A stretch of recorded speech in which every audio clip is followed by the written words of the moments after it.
सबके समक्ष अपने कुछ विचार प्रकट करने चाहूंगी। कृपया मेरे विचारों पर अपना ध्यान केंद्रित करें। आज हम यहाँ किसी के विरुद्ध नफरत फैलाने के लिए नहीं, बल्कि सत्य, न्याय और मानवता की बात करने के लिए एकत्र हुए हैं। हिंदू धर्म कोई संकीर्ण पहचान नहीं है, हिंदू धर्म एक जीवन दर्शन है। यह हमें सिखाता है वसुधैव कुटुंबकम, अर्थात पूरी दुनिया एक परिवार है।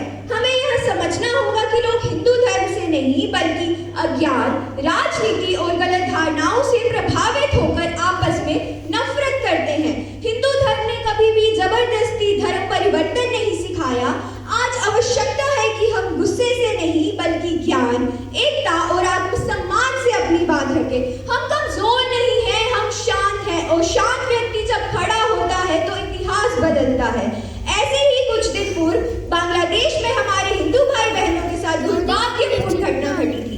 बांग्लादेश को पाकिस्तान से आजाद कराने के लिए भारत ने प्रमुख भूमिका निभाई थी। कई वीर सैनिकों ने बलिदान दिए। उसके पश्चात बांग्लादेश को समृद्ध करने के लिए भारत ने कई प्रकार की सहायता की। आखिरकार सांप को दूध पिलाने से वह अपने ही डंग में वृद्धि करता है। हिंदू अगर निशाने पर है तो सब चुप है। आमिर खान चुप है, ओवैसी चुप है, बॉलीवुड गैंग चुप है, खान मार्केट गैंग चुप है, और कांग्रेस चुप है, क्योंकि हिंदुओं के लिए बोलने वाले बहुत कम हैं। आज मैं एक ऐसे देश में रहती हूँ जहाँ दुर्भाग्यवश नशीले पदार्थ खुलेआम बेचे जाते हैं और भगवान शिव के विष पीने से जोड़े जाते हैं। आज अब इस देश से अंग्रेजों को गए हुए 77 वर्ष हो चुके हैं, फिर भी हम उस हीन भावनाओं में जी रहे हैं। हम अपनी त्वचा को गोरा करने के लिए फेयरनेस क्रीम का उपयोग कर रहे हैं, अपनी संस्कृति को गोरा कर रहे हैं, अपनी शिक्षा को गोरा कर रहे हैं, और अपनी जीवन स्तर को भी गोरा करने की कोशिश कर रही है। ग्लोबलाइजेशन के इस दौर में हमें, खासकर युवाओं को, यह समझने की आवश्यकता है कि हम अमेरिकी शर्ट पहन सकते हैं, जर्मन घड़ी लगा सकते हैं, लेकिन हमारी पहचान उस शिक्षा व्यवस्था से तय होगी जिसका हम हिस्सा रहे हैं। अतः सरकार को संसद में फिजूल के मुद्दों पर घंटों चर्चा करने से अच्छा जो घटनाएं प्रत्यक्ष रूप में हो रही हैं उन पर ध्यान दें। आज भारत में क्यों हिंदुओं को एकजुट करने के लिए संगठन बनाने की आवश्यकता है? आखिर ऐसा क्यों है?